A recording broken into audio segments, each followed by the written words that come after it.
இந்த தாய்லாந்து பலா வந்து எல்லாரும் தான் விரும்பப்படக்கூடிய ஒரு ரகம். பலாப்பழம் வந்து நல்லா இருக்கா இல்லையாங்கிற நம்ம முதல்ல தெரிஞ்சிடும்.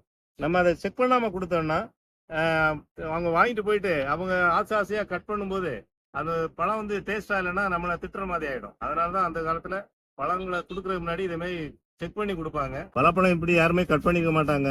நான் கட் பண்ணி பார்க்குறேன், எப்படி இருக்குன்னு சாப்பிட்டு கூட பார்க்கலாம். பைனாப்பிள் கட் பண்ற மாதிரி. என்ன இந்த கலரை பார்த்தா அந்த இதையும் வேஸ்ட் பண்றதுக்கு விருப்பம் இல்லை. இது எல்லா ஊர்லயுமே காய்க்கும். நம்ம ஊரும் பலாப்பழத்துக்கு மாம்பழத்துக்கு ஏத்த ஊர் தான். முக்கனிகளும் விளையக்கூடிய ஊர் தான் நம்ம ஊர். அதனால சந்தேகம் வேண்டாம். எப்படி இருக்குன்னு பாருங்க. பலா சுளைகள் எப்படி இருக்குன்னு பாருங்களேன். என்ன அட்ராக்டிவா இருக்கு. நல்லா இருக்கா? சூப்பரா இருக்கு. சூப்பரா இருக்கு.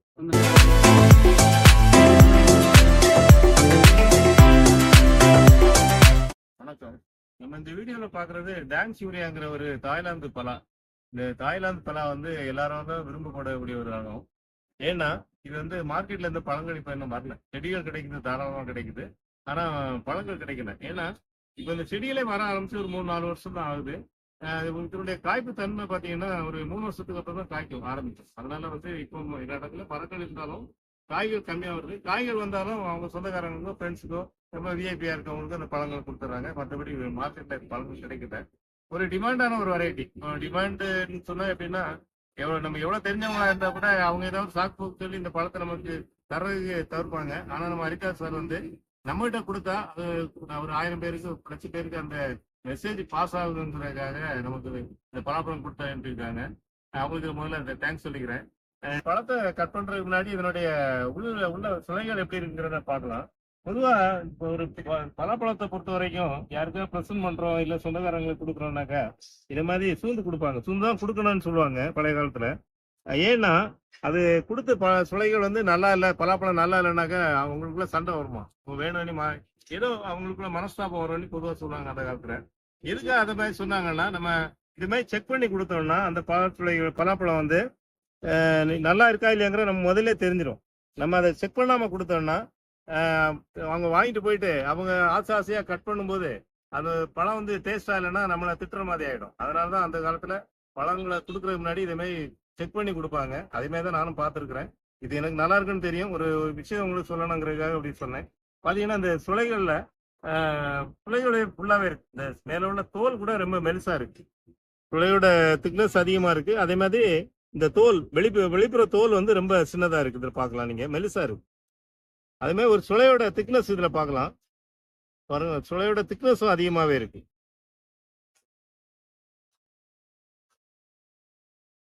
சரிதா? நல்ல சுளையோட திக்னஸ் அதிகமா இருக்கு.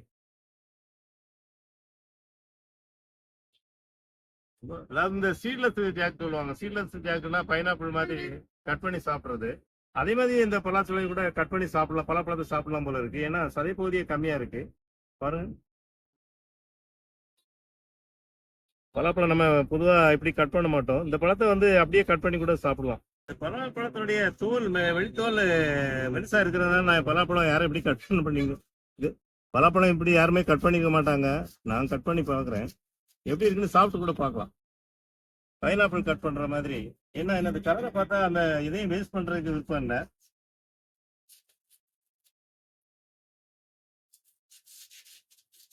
பலாப்பழத்துல அந்த சதை பகுதியை கூட வேஸ்ட் ஆகக்கூடாதுன்னு நினைக்கிறேன்.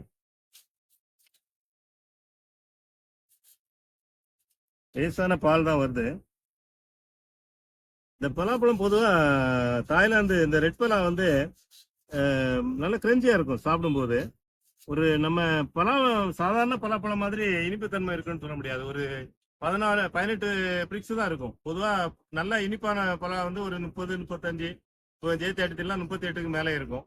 ஆனா இது அதுல பாதி தான், பாதி இல்லை, ஒரு 3/4 அளவு தான் இருக்கும். ஒரு 18 பிரிக்ஸ் தான் இருக்கும்.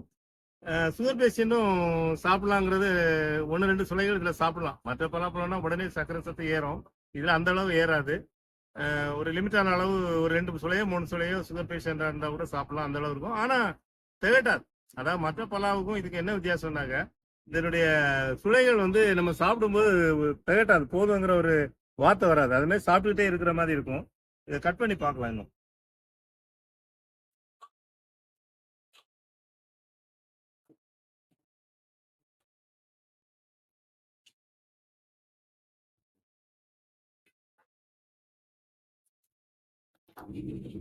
சூப்பரா இருக்கு பாருங்க, எவ்வளவு அட்ராக்டிவ் கலரா இருக்குன்னு பாருங்க.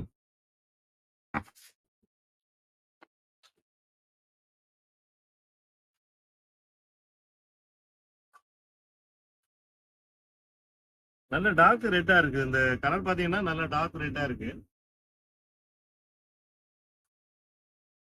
தண்டு பகுதியை இப்ப கட் பண்ணிடலாம். இந்த பலாப்பழத்தின் நிறத்தை பார்த்தோன்னா நிறைய பேர் நினைப்பீங்க இது நம்ம ஊர்ல எங்க காய்க்க போகுதுன்னு நினைப்பீங்க. இது ஒண்ணும் இல்லைங்க, நம்ம பண்ருட்டியில ஹரிதாஸ் சார் தோட்டத்துல காய்ச்சது தான். இது எல்லா ஊர்லயுமே காய்க்கும். நம்ம ஊரும் பலாப்பழத்துக்கு மாம்பழத்துக்கு ஏத்த ஊர் தான். முக்கணிகளும் விளையக்கூடிய ஊர் தான் நம்ம ஊர். அதனால சந்தேகம் வேண்டாம். எப்படி இருக்குன்னு பாருங்க, பலாச்சுளைகள் எப்படி இருக்குன்னு பாருங்களேன். என்ன அட்ராக்டிவா இருக்கு இல்லையா? இந்த மாதிரி செடிகள் நம்ம ஒரு 4 வருஷமா இதை சேல்ஸ் பண்ணிட்டு இருக்கோம். இதனால நிறைய கஸ்டமருக்கு இன்னும் காய்க்க ஆரம்பிக்கல. காய்ச்சல்னா உங்களுக்கு மார்க்கெட்ல நிறைய தாராளமா இது கிடைக்கும். ஒரு பலாச்சுளையினுடைய ஷேப் எப்படி இருக்குன்னு பாருங்களேன். என்னுடைய ஷேப் பார்த்தாலே ரொம்ப பிரமாதமா இருக்கு. ஒரு மிட்டாய் மாதிரி, ஒரு ஆரஞ்சு மிட்டாய் மாதிரி இருக்குது. இது பார்க்கும்போதே சாப்பிடணும்னு தோணுது. அதாவது அந்த சதைப்பகுதி மட்டும் இல்ல, அந்த மேல இருக்க சக்கையோட சேர்த்து சாப்பிடணும்னு ஒரு ஃபீல் வருது. கமர்ஷியலா பயிர் பண்றவங்க இந்த மாதிரி ரகங்களை பயிர் பண்ணலாங்கிறது என்னுடைய கருத்து. என்ன கேட்டா மார்க்கெட்ல புதுசா என்ன வருதோ அதுதான் மக்கள் விரும்புறாங்க. இந்த பலாப்பழத்தை நிறைய பேர் விரும்புறதுக்கு வாய்ப்பு இருக்கு. ஏன்னா இது நிறைய சத்துக்கள் இருக்கு. இந்த சாப்பிடும்போதே நம்மளால உணர முடியுது. அந்த ஒரு கேரட்டோடைய டேஸ்ட் நம்ம உணர முடியுது. அதனால ஒரு நிறைய அந்த கேரட்டோட டேஸ்ட் அந்த கரோட்டின் இருக்கனால அப்படி நமக்கு அந்த தெரியுதுன்னு நான் நினைக்கிறேன். ரொம்ப டேஸ்டா இருக்கு. அதாவது நான் திருப்பி திருப்பி சொல்ல காரணம் என்னன்னா, ஒரு வித்தியாசமான இது. ஆனா வித்தியாசமான உடனே நீங்க இது வந்து மரபணு மாற்றம் பண்ணதுன்னு நினைக்காதீங்க. தாய்லாந்துல இயற்கையா வளர்ந்த இது. இதே ஒட்டியே நம்ம நாட்டிலையும் நம்ம தமிழ்நாட்டிலேயே நிறைய பல ரகங்கள் இருக்கு. தமிழ்நாட்டில் பார்த்தீங்கன்னா செம்பருத்தி பலான்னு சொல்லுவாங்க. நிறைய பேர் கேள்விப்பட்டிருப்பீங்க. அந்த செம்பருத்தி பலாங்கிறதும் கிட்டத்தட்ட இதோட லைட் கலர்ல இருக்கும். அதுவே கேரளாவில் போயிட்டீங்கன்னா சிந்தூர் ஜாக்சன் இருக்குது. அது இன்னும் கொஞ்சம் டார்க் கலர் இருக்கும். அந்த செம்பருத்தியோட கொஞ்சம் டார்க்கா இருக்கும். இது எல்லாமே 3 வருஷத்துல காய்க்கிறது தான். இதெல்லாம் தானா தோணுனது, யாரும் உருவாக்குனது இல்லை. அதனால யாரும் பயப்படாதீங்க. இந்த மாதிரி செடிகளும் நீங்க வாங்கி வளர்க்கணுங்கிறது எங்களோட ஆசை. இப்ப இந்த செடிகளை பொறுத்த வரைக்கும் நம்ம நர்சரியில 300 ரூபாயில இருந்து 3000 ரூபாய் வரைக்கும் நம்ம சேல்ஸ் பண்றோம். அது என்ன அடிப்படையிலன்னா அந்த செடியினுடைய சைஸை பொறுத்து, அதனுடைய வளர்ச்சி காலத்தை பொறுத்து. நீங்க ஒரு 3000 ரூபாய் செடியை வாங்கினீங்கன்னா கண்டிப்பா 1 வருஷத்துல காய்க்கும். அந்த மாதிரி செடிகளை நம்ம சேல்ஸ் பண்றோம். சின்ன செடிகளா இருந்தா உங்களுக்கு 3 வருஷம் காத்திருக்கணும். அதுதான் வித்தியாசம், வேற ஒன்றும் வித்தியாசம் கிடையாது. ரகம் எல்லாம் ஒண்ணுதான், அந்த வளர்ச்சியை பொறுத்து ரேட் மாறுபடும்.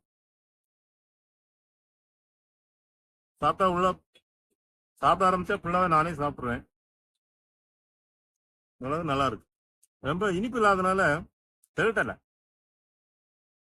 திகட்டவும் இல்லை. ஆனா வந்து சாப்பிட வேண்டாம்னு தோணலை, நிறைய சாப்பிடணும் போல தோணுது. அந்த மாதிரி ஒரு ரகமா இருக்கு. சாப்பிடும்போது ஒரு வெள்ளரிக்காய் சாப்பிட்டா எப்படி வரும், கரக்கணி அது மாதிரி ஒரு சவுண்டும் வருது. ரொம்ப வளவளப்பா இல்லை, குழகுழன்னு இல்லை, கிரஞ்சா இருக்கு, நல்லா கிரஞ்சா இருக்கு. முதல்ல பைனாப்பிள் மாதிரி கட் பண்ண பார்த்தீங்களா, அதனுடைய பீஸ் தான் இது. எனக்கு இதுல எந்த பகுதியுமே வேஸ்ட் பண்றதுக்கு மனசு வர மாட்டேங்குது. ஏன்னா இந்த பாருங்க, இந்த பேக் சைடு நம்ம கட் பண்ண இடம் கூட நல்ல சேஃபா தான் இருக்கு. ரொம்ப மெல்சா இருக்கிறதுனால அதையும் கூட சாப்பிடலான்னு தான் நினைக்கிறேன். பாருங்க, ரொம்ப சில சக்கை இருக்க மட்டும் நம்ம ரிமூவ் பண்ணிட்டு அந்த சதைப்பகுதியோட சேர்த்து சாப்பிடலாம். சக்கையை மட்டும் எடுத்துடலாம், அது தோல் பகுதியோட சேர்த்து சாப்பிடலாம். சிவப்பா இருக்கும், அது சிவப்பா இருக்கிற இதுவோ அதை நம்ம சாப்பிட்றதுனால நமக்கு டைஜஷன் ஆகிடும், ஒன்றும் பிரச்சனை இல்லை. இப்போ இந்த சக்கை மாதிரி இது மாதிரி இருக்கிறது தான் டைஜஷன் ஆகாது. இருக்குல்ல, இந்த நார் மாதிரி இருக்கிறது டைஜஷன் ஆகாது. அதனால நம்ம அதை ரிமூவ் பண்ணிடலாம். ரொம்ப டைட்டா இருக்கு பாருங்க. பாருங்க, சதையோட சேர்த்து தான் சாப்பிட்றேன்.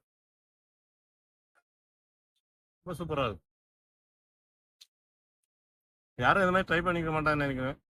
ரொம்ப நல்லா இருக்கு. பலாப்பழம் மாதிரியே, அந்த சதைப்பகுதியும் பலாப்பழம் மாதிரியே தான் இருக்கு.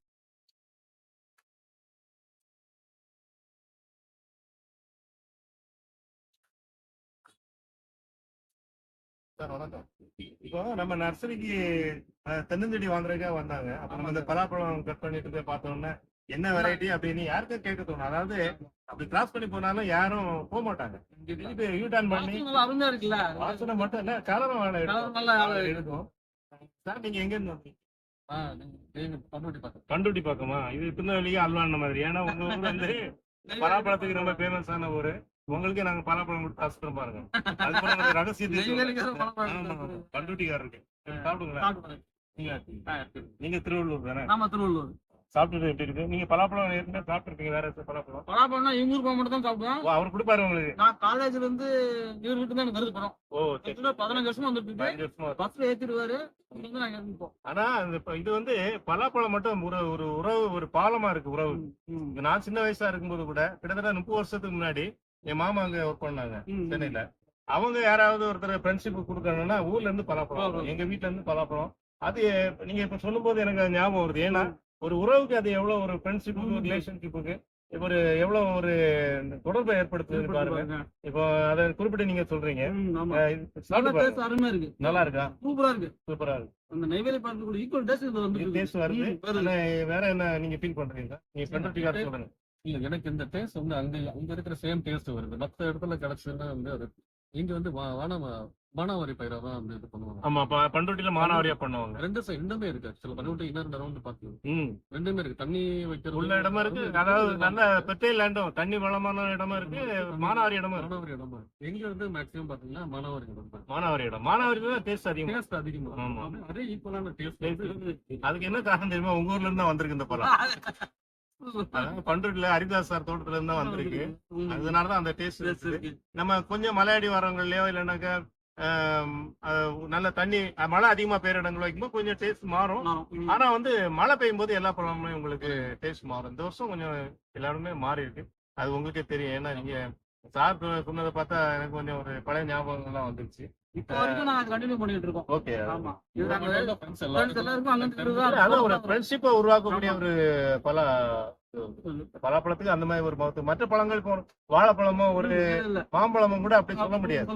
ஆனா பலாப்பழம் மட்டும்தான் அது மாதிரி ஒரு கேரக்டரோட ஒரு தன்மை உடையது. நன்றி சார், நீங்க உங்களுடைய ரொம்ப நம்ம எதிர்பார்க்காத அளவுக்கு நம்ம லாஸ்ட் இயரும் சாப்பிட்ருக்கோம். லாஸ்ட் இயர் இன்னும் கொஞ்சம் கலரா இருந்தது. அது கூட இந்த வீடியோல காமிக்கிறேன். ஏன்னா அது ரொம்ப டார்க்கா இருந்த காரணம் என்னன்னா, இந்த வருஷம் நமக்கு ஜூன் ஜூலைல நல்ல மழை. இப்போ ஜூலை ஃபர்ஸ்ட் வீக் ஆயிடுச்சு, ஜூன் மாசம் ஃபுல்லாவே மழை. அதனாலதான் கலர் கம்மியா இருக்கு. பொதுவா நாங்க எப்பவுமே சொல்றதுதான் அது.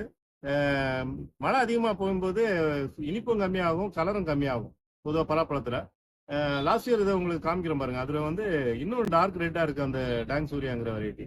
இதுல கொஞ்சம் கலர் கம்மியா இருக்கு. இப்போ இந்த செடிகள் எல்லாமே நம்ம ஊர்லயும் வளர்க்கலாம், நம்மளும் வளர்க்கலாம். இந்த மாதிரி செடிகள் உங்களுக்கு தேவைப்படுச்சுன்னா நம்ம நர்சரி நம்பர் 9841986400. இது கூடுவாஞ்சேரியில் இருக்கு, சென்னை கூடுவாஞ்சேரியில் இருக்கு. நீங்க வாட்ஸ்அப் மூலம் தொடர்பு கொண்டு வாங்கி பயன்பெறுமாறு அன்புடன் கேட்டுக்கொள்கிறேன். நன்றி, வணக்கம்.